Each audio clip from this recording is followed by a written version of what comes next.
এগুলোর মধ্যে মোট 11টা দফা নিয়ে আপনারা এখানে যে কথা বলেছেন, ঐতিহাসিক সংগ্রামের মর্যাদা অবশ্যই আছে। ভাষা আন্দোলন, মুক্তিযুদ্ধ, গণ অভ্যুত্থানের চেতনাকে সংবিধানে সুরক্ষিত ও সম্মানজনক স্থান প্রদান, এটা আছে সংবিধানের প্রস্তাবনায় আছে।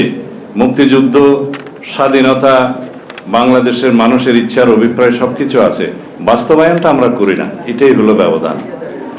স্বাধীনতার ঘোষণাপত্র, ত্রয়ী আদর্শ যেটা আপনারা এখানে বলেছেন, এগুলো জাতীয় সনদের মধ্যে আমরা এগ্রিড হয়েছি ইতিমধ্যে। সাম্য, মানবিক মর্যাদা, সামাজিক সুবিচার, তার সাথে আছে ধর্মীয় স্বাধীনতা এবং সম্প্রীতি বজায় রাখা হবে, নিশ্চয়তা বিধান করা হবে।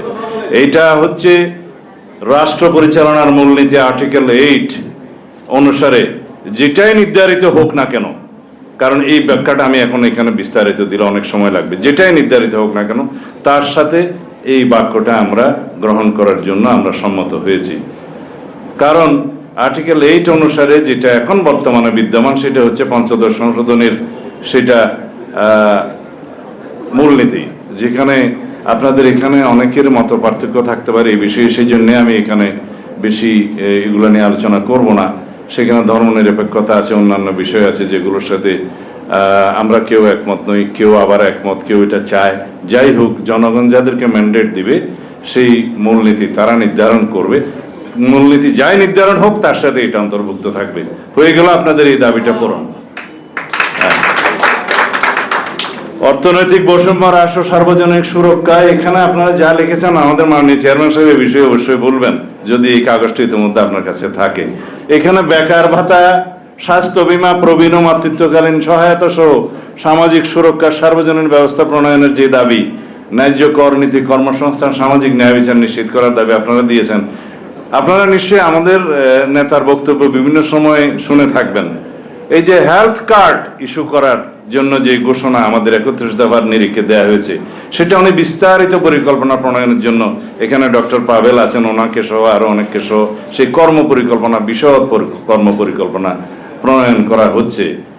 তার মধ্যে একটাই জনমানুষের জন্য আমরা উচ্চারণ করেছি, আমাদের চেয়ারম্যান সাহেব বলেছেন, তা হচ্ছে যে হেলথ কার্ড দেয়া হবে অন্তত ওকে প্রাইমারি হেলথ কেয়ার।